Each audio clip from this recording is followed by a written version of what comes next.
प्रभु यीशु मसीह के सामर्थ्य नाम में हम मांगते हैं। तारीफ करो जोर से खुदाबंद। उत्पत्ति की पुस्तक उसका 46 और उसकी 31 से लेकर 34 आयत। तब यूसुफ ने अपने भाइयों और अपने पिता के घराने से कहा, मैं जाकर फिरौन को समाचार दूंगा कि मेरे भाई, मेरे पिता के सारे घराने के लोग जो कनान देश में रहते थे वो मेरे पास आ गए हैं। वे लोग चरवाहे हैं, क्योंकि पशुओं को पालते आए हैं, इसलिए वे अपनी भेड़ बकरी गाय बैल और जो कुछ उनका है सब ले आए हैं।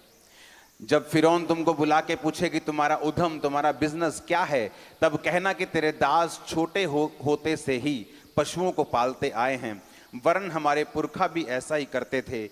इससे तुम गोशेन देश में रहने पाओगे, क्योंकि सब चरवाहों से मिस्री लोग घृणा करते हैं। तब यूसुफ ने फिरौन के पास ये समाचार दिया कि मेरे पिता, भाई, भेड़ बकरियां, गाय बैल जो कुछ उनका है सब कनान देश से आ गया है और अभी वो गोशेन देश में है। उत्पत्ति 47 उसकी 5 से लेकर 6 आयत। तब फिरौन ने यूसुफ से कहा, तेरा पिता और तेरा भाई तेरे पास आ गए हैं, मिस्र देश तेरे सामने पड़ा है। इस देश का जो सबसे अच्छा भाग हो उसमें अपने पिता और भाइयों को बसा दे, अर्थात वो गोशेन ही देश में रहें। और यदि तू जानता हो तो उनमें से जो परिश्रमी पुरुष हैं उन्हें मेरे पशुओं के अधिकारी ठहरा दे। सब बोलो आमीन। अब 47 उत्पत्ति 11 और 12 आयत में लिखा, तब यूसुफ ने अपने पिता और भाइयों को बसा दिया और फिरौन की आज्ञा के अनुसार मिस्र के सबसे अच्छे से अच्छे भाग में, अर्थात रामसेस नामक देश में भूमि देकर उनको सौंप दिया। और यूसुफ अपने पिता का, भाइयों का और पिता के सारे घराने का एक एक के बाल बच्चे के घराने की गिनती के अनुसार भोजन दिला दिलाकर उनका पालन पोषण करने लगा। आमीन। बाइबल कहती है कि जब यूसुफ ने अपने राजा को कहा कि मेरे बाप, मेरे बच्चे, जो मेरे सब परिवार है वो आ गया है, तो बाइबल कहती है कि उसने कहा कि तुम उनको बताना कि तुम्हारा बिजनेस क्या है। तुम्हारा बिजनेस है पशुओं को पालने का। लेकिन वचन ये कहता है कि मिस्री लोग जो थे वो पशु पालन से, चरवाहों से नफरत करते थे। लेकिन वचन ये कहता है कि उस नफरत के बावजूद भी उनको बेस्ट देश दिया गया, जहां पर गोशेन देश जो था वो पूरा ग्रीन था। मिस्र देश में एक ऐसी, अगर आप मिस्र देश में जाएंगे तो वो पूरा एक आपको रेगिस्तान की तरह नजर आएगा। वहां एक नील नदी है, जहां पर नील नदी के किनारे पे 97-95% पॉपुलेशन, और उस समय में तो 99% जो पॉपुलेशन थी वो नील नदी के किनारे रहती थी, और कोई रहने के लिए अच्छी जगह नहीं थी। और बाइबल कहती गोशेन देश जो था वो पूरी तरह से ग्रीनरी से भरा हुआ था। बावजूद इसके कि मिस्री लोग चरवाहों से घृणा करते थे, फिर भी उनको बेस्ट देश मिला।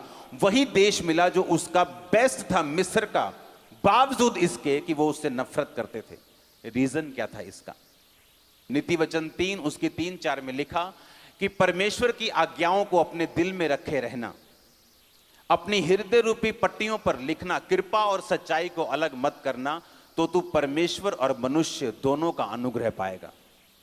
आप लोग परमेश्वर के कामों के लिए चुने गए हैं। बाइबल कहती आप लोगों को परमेश्वर ने अलग किया है।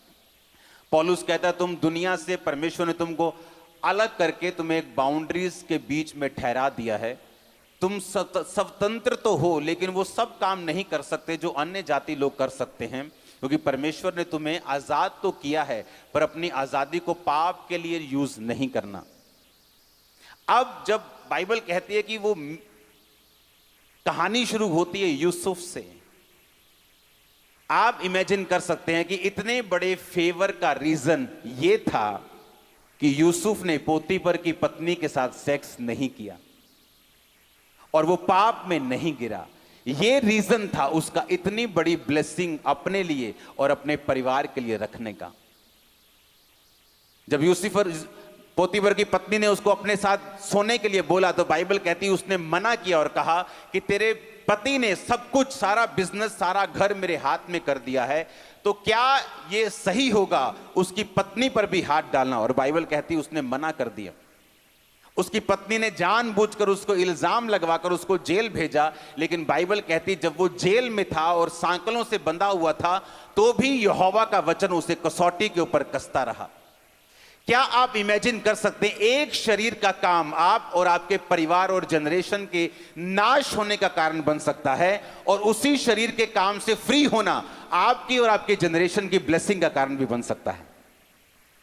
हम क्या कहते हैं, सरकार बुरी है, या हम क्या कहते हैं, या इकोनॉमी बुरी है, इकोनॉमी बैड हो गई, कोविड आ गया, अब उसके बाद यूक्रेन के साथ युद्ध छिड़ पड़ा है तो मेरा बिजनेस डाउन है। लेकिन बाइबल का वचन ये कहता है, मिस्री लोग जिन लोगों से घृणा करते थे, क्यों घृणा करते थे? मिस्र कहां से निकला? कनान से निकला था। कनान कहां से निकला? वो नूह के तीसरे बेटे से निकला था, जिसने अपने बाप को नंगा देखा था, उससे निकला था मिस्र। और इसीलिए जो मिस्री लोग थे वो थे तो इजराइलियों के रिश्तेदार, लेकिन अलग हो चुके थे, दुश्मन बन चुके, जैसे भाई भाई का दुश्मन बन जाता है। और जो इजराइली थे वो ज्यादातर, जिस तरह एसाव और याकूब, बाइबल कहती है कि भेड़ बकरी को चरवाही करने वाला बना, और एसाव धनुर्धारी बना, वो युद्ध करने वाला बना, शिकार खेलने वाला मनुष्य बना। तो इजराइली जो लोग थे वो चरवाहे थे। इसके बावजूद भी कि एक पूरा देश, उसका प्रधानमंत्री, उसका राजा, उसके लोग उनसे नफरत करने के बावजूद भी आप इमेजिन करो कि जब वो उस देश में जाते हैं तो बेस्ट पोर्शन उनको मिलता है। आपकी लाइफ में बेस्ट पोर्शन खुदा आपको देने के लिए तैयार है। मैंने कहा आप अपनी लाइफ में बेस्ट को देखने के लिए तैयार हो जाओ। बस एक काम करना है। यहां पे मैं आपको एक ही वचन देने के लिए आया हूं। यह वचन खुदावंद ने मुझे इस हफ्ते की शुरुआत से थोड़ा पहले दिया था, आज देने के लिए आप लोगों को। अगर आपने एक काम ये कर लिया, मैं आपको बताता हूं, इकोनॉमी बैड हो, इकोनॉमी वर्स्ट हो, आपका देश यूएसए हो, सोमालिया हो, नाइजीरिया हो, इंडिया हो, कोई फर्क नहीं पड़ने वाला। आप बेस्ट हिस्से में रहेंगे इन जीसस नेम। आमीन। मुझे ऊंचे वाला चाहिए चर्च। हालेलुया। अब उसने जब मना किया कि मैं इस शरीर के काम को नहीं करूंगा और मैं आत्मा के अनुसार चलूंगा, हालेलुया, और वहां से उसकी जर्नी जो है वो स्टार्ट होती है। जब वो अपने शरीर के काम को मना कर देता है और वहां से उसकी स्पिरिचुअल जर्नी स्टार्ट होती है। यीशु मसीह ने कहा, जब तू मेरे वचनों के ऊपर चलेगा तो परमेश्वर और मनुष्य दोनों का ग्रेस तू पाएगा। आज आप जानते, आजकल का यूथ इतना कंफ्यूज क्यों है? क्योंकि पवित्रताई में नहीं है। आप जानते हैं आजकल का यूथ इतना ब्रेक क्यों है? इतनी अपॉर्चुनिटीज होने के बावजूद भी फाइनेंशियल स्ट्रगल क्यों है? क्योंकि पवित्रताई की कमी है लाइफ के अंदर।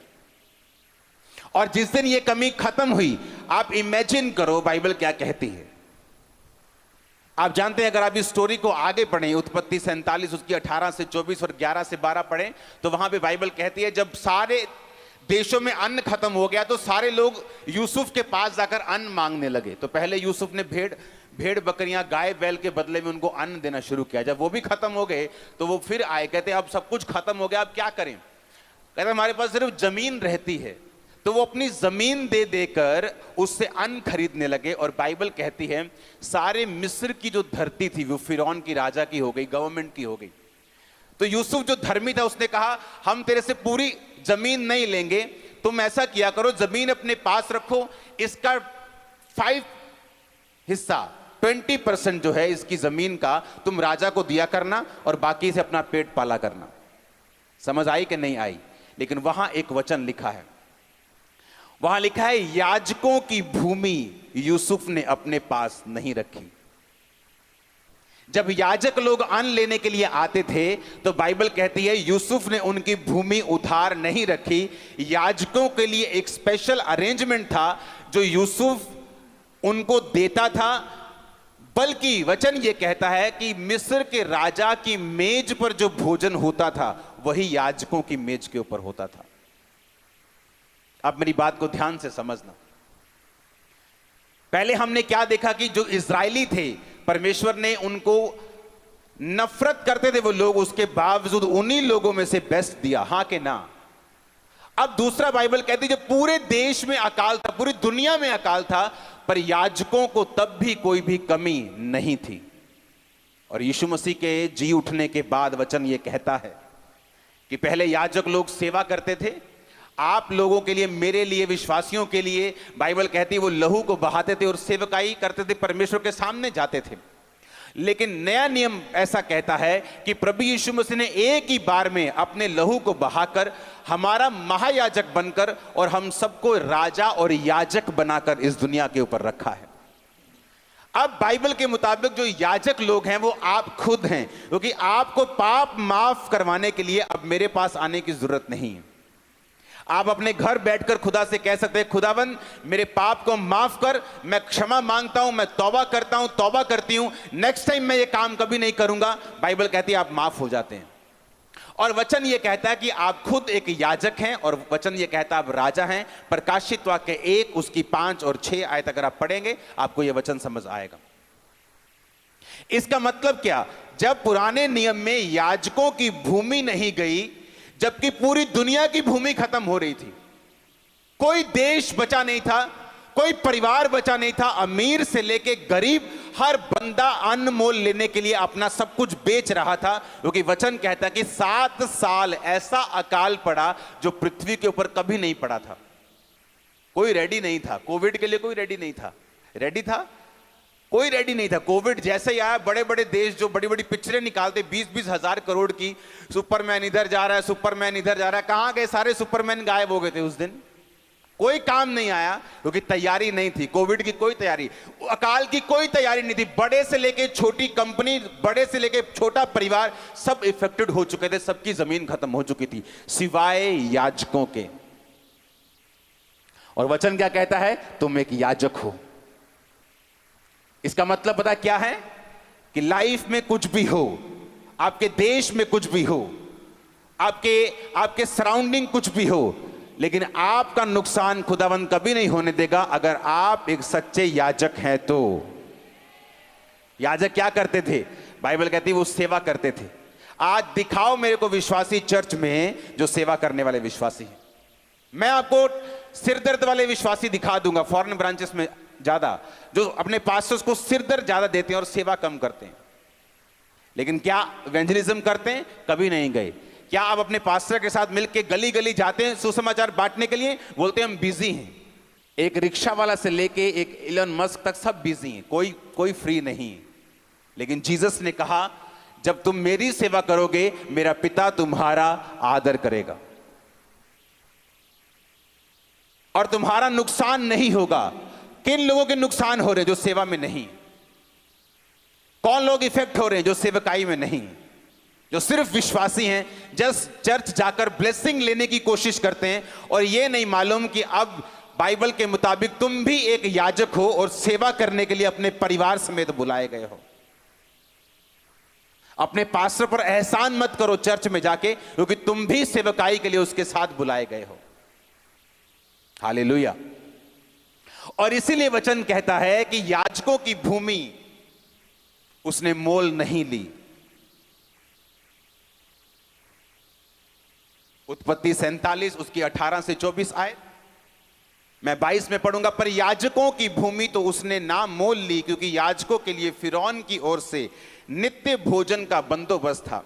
नित्य जो भोजन फिरौन उनको देता था वही वे खाते थे, इस कारण उनको अपनी भूमि बेचनी ना पड़ी।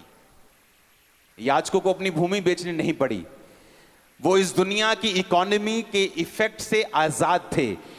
अगर आज आप फैसला करेंगे, पहला पवित्रताई में रहने का, दूसरा सेवा करने का, आप कुछ भी हो जाए, मैंने कहा कोई परमाणु हमला भी हो जाए, आप सेफ हैं यीशु के नाम।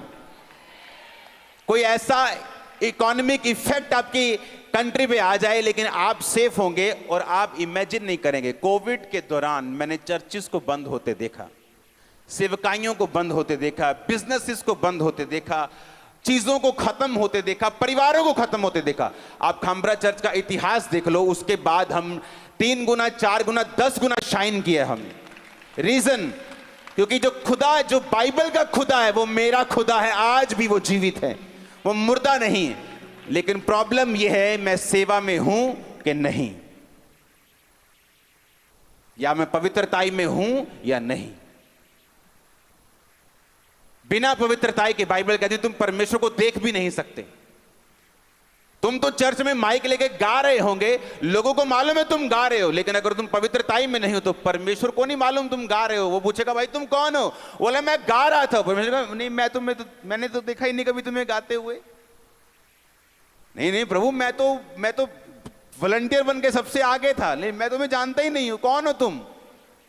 उसने कहा पवित्र बन जिस तरह तेरा बुलाने वाला। और अगर तू पवित्रताई में नहीं है, तू परमेश्वर को नहीं देख सकता, वचन कहता है। आप बोलेंगे मैं टाइदर हूं, कब दिया टाइद? मैं तो जानता ही नहीं, तू कौन है तू? आप बोलेंगे परमेश्वर तू मुझे जानता नहीं, हे कुकर्म करने वालों, मेरे सामने से दूर हट जाओ और लेफ्ट हैंड साइड चले जाओ, नरक में चले जाओ, जो तुम्हारे और तुम्हारे शैतान के दूतों के लिए तैयार किया गया। क्रिश्चियनिटी एक रियलिटी है, अगर इसे जिया जाए तो। आमीन। ये एक रियलिटी है। बाइबल कहती है उसने याजकों की भूमि मोल नहीं ली। क्यों नहीं मोल ली उसने याजकों की भूमि?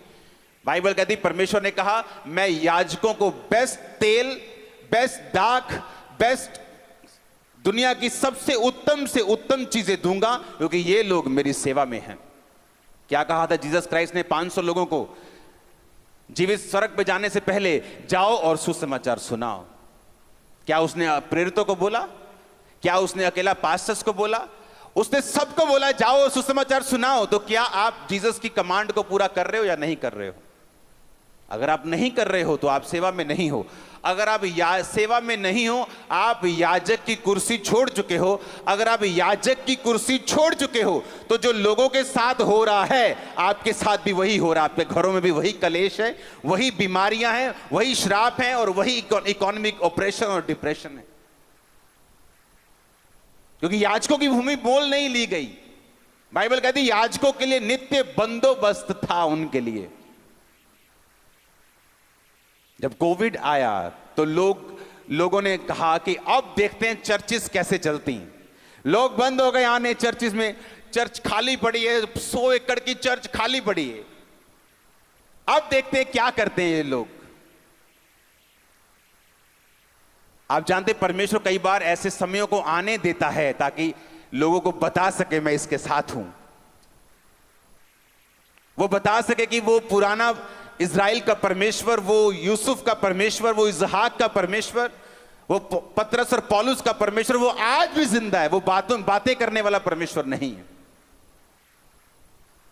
आज तक मैंने इतनी चैरिटी लाइफ में नहीं की जो 2020 में कोविड के टाइम में हमने की। लाइफ में कभी नहीं की। एक दिन में 35-35 लाख का चावल, एक दिन में 12-12 लाख रुपए का चावल, एक दिन में ट्रक से ट्रक आते थे, कॉन्टिन्यूस राशन जाता था लोगों के घरों में। हालेलुया। कोविड में लोगों को जरूरत पड़ी लेकिन चर्च तैयार थी। आमीन। खुदावंद ने कहा याजकों की भूमि नहीं कहीं पे जाएगी। फिरौन की ओर से नित्य बंदोबस्त था। एक दुश्मन के हाथ से परमेश्वर ने बंदोबस्त किया। पूरे इज़राइल में अकाल पड़ा। परमेश्वर ने कहा एलिया जा और करीत नामक नाले में छुप जा, वहां कौवे तेरे को खाना खिलाएंगे। कौवा चुराने वाला जीव है। खाना किसी ढाबे पे मौजूद नहीं था, इतना अकाल था। बाइबल कहती है एक एक मुट्ठी आटा, एक एक बोरी आटे के लिए लड़ाइयां हो रही थी लोगों में। खाना कहां मौजूद था? सिर्फ राजा की रसोई में। और बाइबल कहती एलिया मांस और रोटी रोज तब तक खाता था जब तक वो कौवों को बस ना कह दे कि बस, क्योंकि वो याजक था। याजकों के लिए परमेश्वर का इंतजाम ऐसा है जैसा आम लोगों के लिए नहीं है। तो क्या आप सेवा में हैं? क्या आपका परिवार सेवा में है? क्या आपका फाइनेंस सेवा में लगा हुआ है? क्या आपके बच्चे सेवकाई में हैं? क्या आप सुसमाचार दे रहे हैं या नहीं? क्योंकि इसमें आपका फायदा है, परमेश्वर का नहीं। आमीन। जो सेवा कर रहे हैं किसका फायदा है? उन लोगों का जो सेवा याजक बन के किसका फायदा हुआ? याजकों का फायदा हुआ कि उनको भूमि देनी नहीं पड़ी, परमेश्वर ने उनकी भूमि को बचा के रखा। हालेलुया। ऊंची आवाज में हालेलुया बोलो। अगर आज आप फेथ करके जाएंगे परमेश्वर मैं अपनी लाइफ को पवित्रताई में, अलगताई में, सेवकाई में रखूंगा। मैं अपने शरीर को शैतान को नहीं दूंगा। एक शरीर का काम, सिर्फ एक, आदम को कहां तक लेके गया? सिर्फ एक शरीर का काम जो यूसुफ ने मना कर दिया, उसको वो कहां तक लेके गया?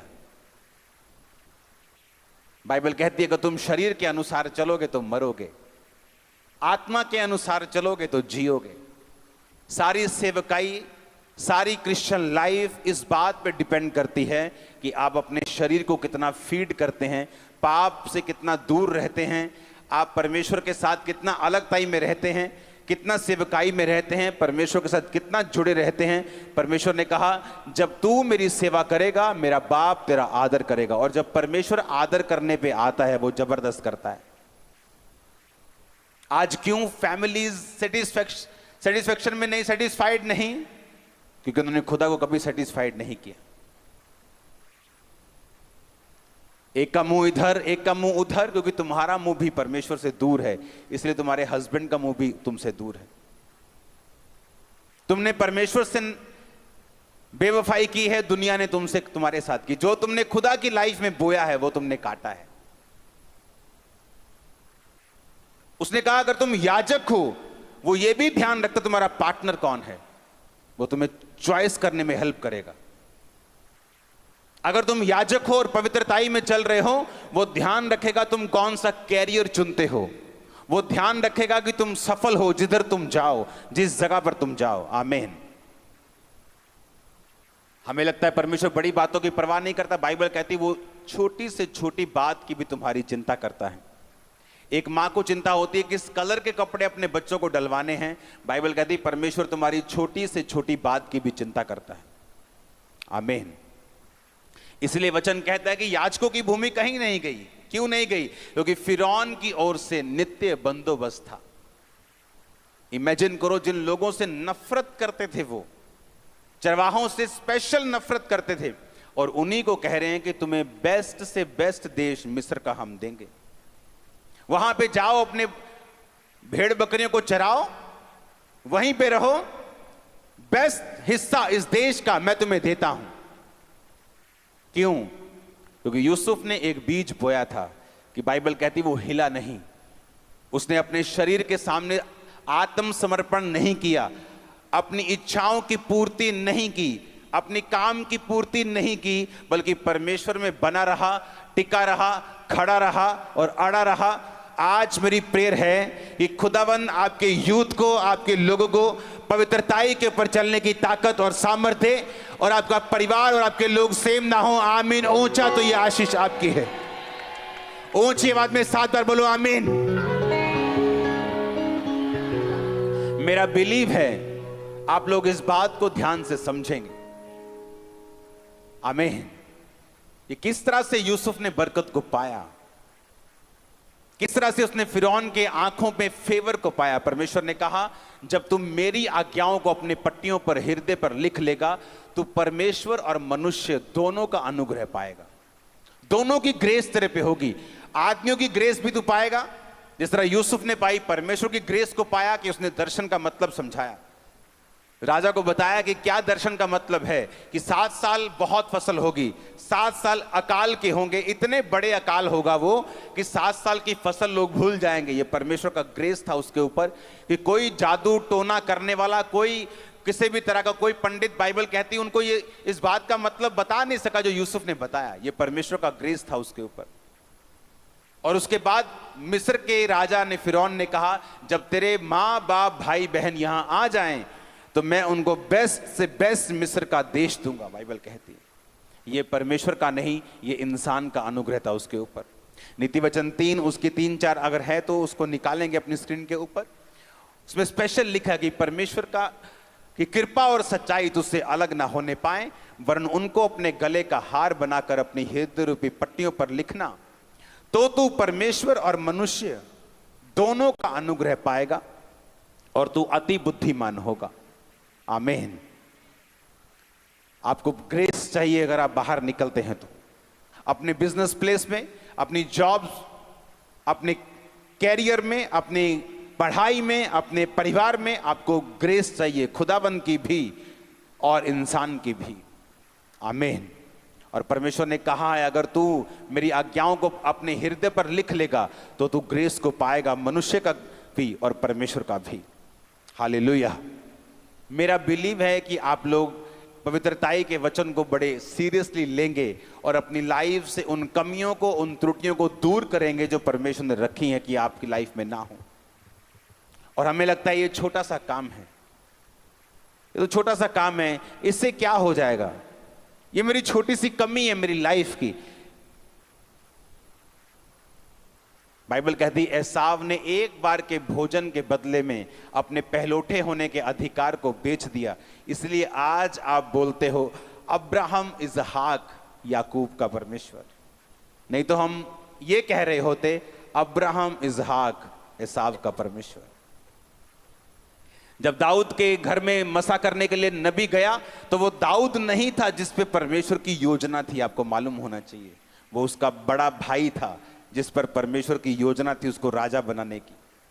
लेकिन वचन कहता है कि वो अयोग्य करार दिया गया। किसी को भी बिना परखे आप अयोग्य करार नहीं देते। आपका स्कूल आपको फेल, आपको ये नहीं कहता कि तू 10th में नहीं जा सकता जब तक वो आपके पेपर ना ले। तो इसका मतलब परमेश्वर ने उनके टेस्ट लिए और उनको भी मालूम नहीं था कि उनका टेस्ट हो रहा है। हालेलुया। उनको मालूम नहीं था उनका टेस्ट हो रहा है, लेकिन जब वो सामने गए परमेश्वर ने कहा मैं इसे अयोग्य करार देता हूं। सेकंड अयोग्य, थर्ड अयोग्य, सब आ गए, हाँ सब आ गए, लेकिन एक रह गया जो जंगल में रहता है, भेड़ बकरियों को चराता है। जब वो आया परमेश्वर ने कहा यही है, इसे मसा कर। और इसलिए वचन कहता है मैं तेरे भाइयों के मध्य में मैंने तेरा अभिषेक किया। आमीन। एक ही घर में दो भाई हो सकते हैं, एक शरीर के अनुसार चलने वाला और एक आत्मा के अनुसार चलने वाला। दोनों की लाइफ अब सेम हो सकती है लेकिन फ्यूचर में सेम नहीं होगी। स्पिरिचुअल चीजों का महत्व है, स्पिरिचुअल चीजों की वैल्यू है। आज एक शारीरिक इंसान और एक आत्मिक इंसान दोनों का रिजल्ट, दोनों की पोजीशन सेम लग सकती है लेकिन फ्यूचर में ऐसा नहीं होगा। आमीन। मैं अपने दोस्त से मिला, मेरी वाइफ मेरे साथ थी थोड़े दिन पहले, मैं उस जगह से निकल रहा था, मैंने उसको फोन किया, मैंने कहाँ है तू? तो अपनी शॉप पे ही है। कहता हाँ मैं शॉप में। कहा आजा बाहर, मैं तेरी वेट कर रहा हूं। ये मेरा वही दोस्त था जिसने मेरे साथ बपतिस्मा लिया था। हम दोनों एक्साइटेड थे परमेश्वर में आकर, क्योंकि मैं मेंटल अटैक से मैं फ्री हुआ था और वो मेरी हालत को जानता था। उसने मुझे एग्जैक्ट नशे में, मेंटल पोजीशन में देखा हुआ था। तो जब मैं परमेश्वर में गया और मुझे सुधार शुरू हुआ तो वो जानता था कि परमेश्वर ने मेरी जिंदगी में काम किया है। अब एक समय आया जब उसकी फैमिली और मेरी फैमिली दोनों विरोध करती थी। इतना विरोध करती थी, बोलते थे कि तुम्हारे पास्टर को पास्टर के घर जाकर पीट के आएंगे, हम मार के आएंगे उसको। क्योंकि मेरी सारी फैमिली जो है वो अभी भी, कुछ रिश्तेदार अभी भी हिंदू हैं, तो वो बोलते कि तेरे को उसको मार के आएंगे, पीट के आएंगे, तेरे को भी घड़ीस के आएंगे, तो अपने धर्म में वापस आएगा। और चैलेंज करते थे मेरे को। उसकी फैमिली ने एक दिन उसको अपने पास बिठाया और बोला बेटा ना तो तेरी शादी करेंगे, ना तेरे को दुकान देंगे, ना तेरे को मकान में हिस्सा देंगे, तेरे छोटे भाई को सब कुछ दे देंगे। अगर तूने जीसस क्राइस्ट को नहीं छोड़ा, हमारी बात नहीं सुनी, तो तेरा पत्ता काट देंगे हम। और सेम प्रेशर मेरे ऊपर था कि तुझे बिजनेस करना है, तुझे टाइल्स का बिजनेस चलाना है, बहुत बड़ा बिजनेस था, तुझे ये काम करना है, तुझे ये क्रिश्चियन लोगों के पीछे नहीं जाना है। मेरा डिसीजन अलग था। मैंने सेवा का फैसला लिया, परमेश्वर के पीछे चला। उसका डिसीजन अलग हो गया और वो परमेश्वर से हट गया। उसकी मैरिज हो गई, उसको दुकान मिल गई, सब कुछ हो गया। जिस माँ ने, जिस बाप ने उसका विरोध किया, जिस भाई ने उसका विरोध किया, 1 साल में उसका भाई डूब के मर गया, पहाड़ों में गया। थोड़ी देर बाद माँ को टीबी हो गई, वो मर गई। उसके बाद उसका बाप मर गया। अब वो अकेला है, उसकी मैरिज खराब हो चुकी है, सब कुछ फिनिश हो चुका है लाइफ में। और आज जब हम दोनों मिलते हैं और जमीन आसमान का फर्क लगता है। और एक समय हमने इकट्ठे शुरुआत की थी, और ज्यादा लंबा समय नहीं मैं बोल रहा हूं, जस्ट 15 साल 16 साल की बात कर रहा हूं। शुरुआत आपकी सेम। आज एक शरीर में चलने वाला व्यक्ति और एक आत्मा में चलने वाला व्यक्ति जब डिसीजन लेते हैं, शरीर वाला और आत्मा वाला हो सकता है सेम पोजीशन पे लगे आपको लगे कोई फर्क नहीं है। शरीर में चलने वाला आपको ज्यादा ब्लेस लग सकता है, क्योंकि मुझे भी लगा कि उसकी शादी हो गई, उसको दुकान मिल गई, घर में कलेश खत्म हो गया। छोड़ो यार, परमेश्वर को क्या मानना, दिल में मान लेंगे परमेश्वर को। जो घर वाले जाते हैं, माथा टेक दो वहां जाके, क्या प्रॉब्लम है, कुछ नहीं। घर में कलेश थोड़ी रखना है अभी। इसलिए कि कैंसर का फोड़ा दर्द ना करे, जख्म दर्द ना करे, उसको ना निकलवाओ तो वो आपकी मौत का कारण बन सकता है। अगर उसको निकलवा दो, आज पेन हो सकती है लेकिन आप फ्री हो जाते हैं। यीशु मसीह ने कहा मेरा रास्ता तंग है, थोड़े जो इसे पाते हैं, लेकिन खुला रास्ता है, बहुत लोग उसमें जाएंगे। जो खुला रास्ता है, जहां कोई सिरदर्दी नहीं है, कोई विरोध नहीं है, जो मर्जी खाओ पियो, जहां मर्जी जाओ, जिस मर्जी पार्टी में जाओ, कोई तंग रास्ता नहीं, खुला एंजॉय करो लाइफ को। लेकिन जीसस ने कहा जो मेरा रास्ता है वो तंग रास्ता है, और थोड़े हैं जो इसे पाएंगे। लेकिन वचन ये भी कहता है मेरे मार्गों में उत्तम पदार्थ पाए जाते हैं। फिर जो क्रिश्चियन लोगों की लाइफ में होता है वो दूसरे लोग सोच भी नहीं सकते। आमीन। उनकी ब्लेसिंग्स, उनका कद जो परमेश्वर करता है, वो 10 जन्म लेकर भी, शरीर में रहकर भी उसको नहीं पा सकते। हालेलुया। लेकिन शुरुआत कहां से हुई? दोनों की शुरुआत एक सी लगती, शरीर वाला भी एक सा लगता है और स्पिरिट वाला भी एक सा लगता है। तब शरीर वाला हो सकता है ज्यादा आशीषित लगे कि इसको सारा कुछ मिल गया और मैं आत्मा में रह के इतनी डिफिकल्टी सहन कर रहा हूं, परिवार में रोज कलेश। आप इमेजिन करो, आप अपने घर में हो, आपकी माता और पिता से कोई बात नहीं होती। ऐसे चर्च में, जब मैं 50-60 लोग चर्च में आते थे तो मेरा भाई लिख के लगा देता था कि मेरा धर्म किसी की बुराई नहीं करता, लोगों को दिखाने के लिए। वो भी मेरा विरोधी हो गया था कि मेरा हिंदू धर्म किसी की बुराई नहीं करता, कि तेरा धर्म बुराइयां करता है, लेकिन मेरा लिख के कलीसिया के सामने टांग के जाता था वो।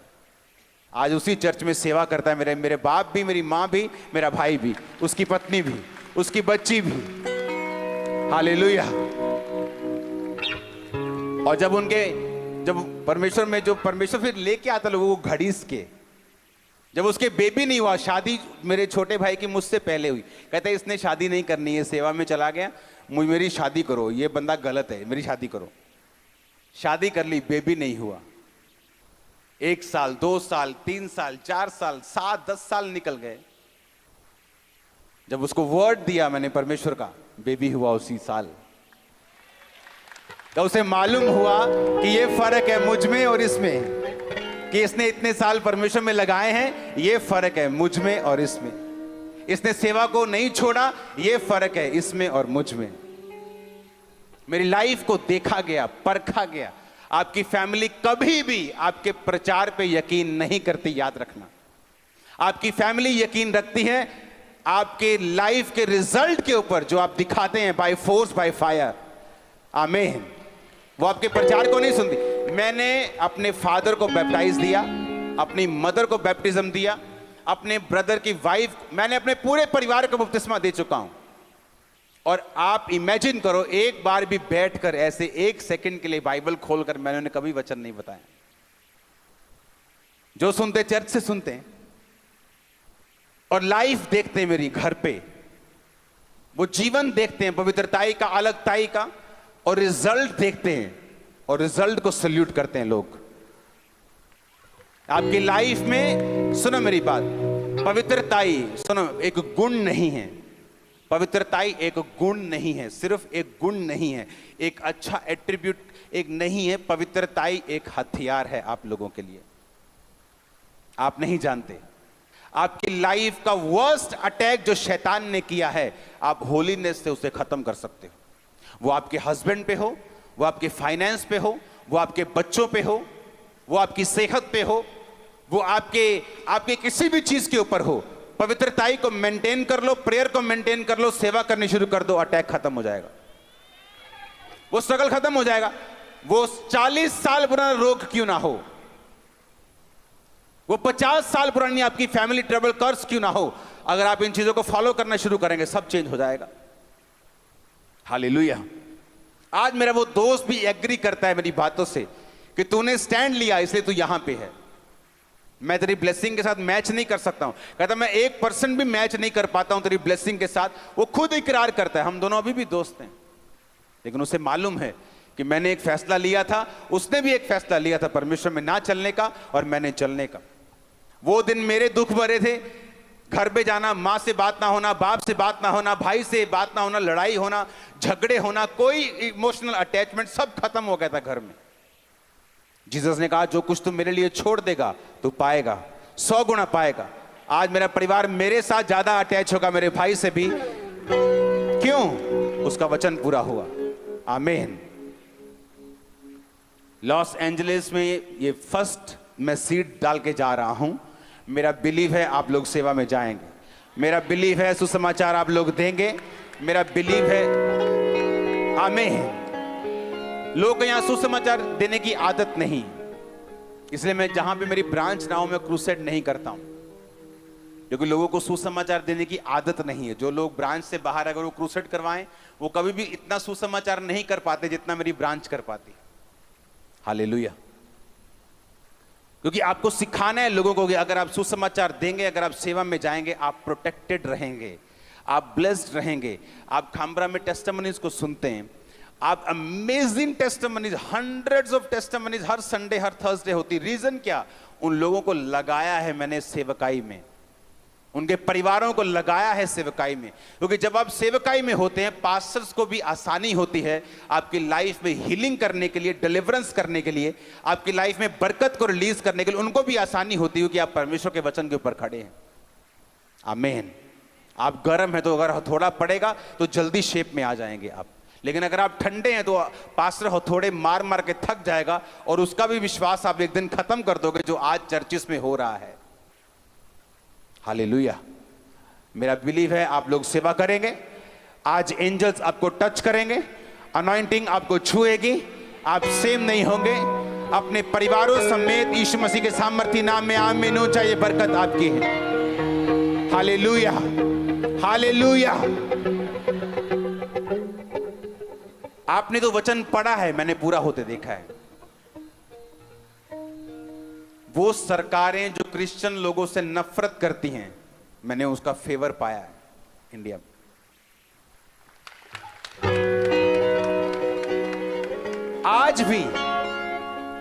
आज भी मैं आपको बता रहा हूं, यह वचन पूरा हो रहा है।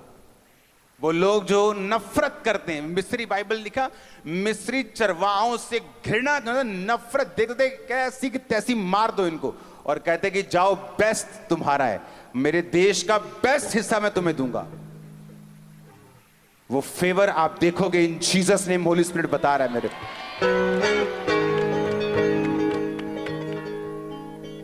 एक बंदा जो नफरत करता है मिस्री इजराइलियों से, चरवाहों से जो घृणा करते, बाइबल कहती है नफरत, हेट करते थे उनको, और कह रहे भाई साहब आ जाओ, मिस्र देश में बेस्ट गोशेन देश, हरी चारगाहियों से भरा हुआ तुम्हें देता हूं, मेरे पशु भी तुम रख लो, अधिकारी बन जाओ मेरे पशुओं के, मेरे बिजनेस में पार्टनर बन जाओ। आपने अभी फेवर देखा नहीं, जब आता है आपका दुश्मन भी आप पे फेवर करके जाता है। बाइबल कहती है पूरे इजराइल में कहीं खाने की जगह नहीं थी, सिर्फ परमेश्वर को मालूम था खाना कहां है, राजा की रसोई में, और कौवे वहां से ला लाकर एलिया को खिलाते थे। और जो बाइबल की और पुस्तकें हैं, अगर आप स्टडी करेंगे, एलिया जब उस अकाल से बाहर आया तो अपने शरीर में मोटा हो चुका था, उसका वेट बढ़ चुका था। अकाल के टाइम पर भी परमेश्वर ने कहा मैं तुझे हंसमुख रखूंगा, यह वचन पूरा होता है। आमीन। लेकिन क्या हम सेवक हैं? क्या हम सेवकाई में हैं? क्या हम परमेश्वर के कामों को कर रहे हैं? क्या हम अलगताई में हैं? क्या पवित्रताई में हैं? क्या परमेश्वर के वचनों को हम वो आदर देते हैं जो हमें देना चाहिए? अगर हम देते हैं तो तैयार रहो फेवर लेने के लिए, तैयार रहो नुकसान से बाहर आने के लिए, तैयार रहो नए ग्रेस को, नए अनुग्रह को देखने के लिए खुदाबंद के, तैयार रहो अपने परिवार को बचता हुआ देखने के लिए यीशु मसीह के नाम में। हालेलुया। यीशु मसीह ने क्या कहा? उसने कहा तू बच, तेरा घराना बचाया जाएगा। कौन बचा पहले? यूसुफ बचा। उसने कहा अपने भाइयों को, कहता निराश मत होना, पछताना मत कि तुमने मुझे बेच दिया, तुमने मुझे बेचा नहीं, यहोवा ने मुझे आगे भेज दिया। धर्मी के ऊपर मुसीबत आई, बाकी पापियों पे नहीं आए। कहते मैं इसलिए आगे आया हूं कि इस देश में आऊं, इसका अन्न बचाऊं और फिर तुमको बचाऊं। तू बच, तेरा घराना बचाया जाएगा। रूबेन अपना घराना नहीं बचा सका, क्यों? बाइबल कहती है अपने पिता की पत्नी के साथ उसने व्यभिचार किया, अपनी स्टेप मदर के साथ वो सोया। इसलिए बाइबल कहती परमेश्वर ने उसे अपना घराना बचाने के लिए इस्तेमाल नहीं किया। और याकूब ने कहा रूबेन तू दूसरों से श्रेष्ठ नहीं होगा, क्योंकि तू एक व्यभिचारी जन है।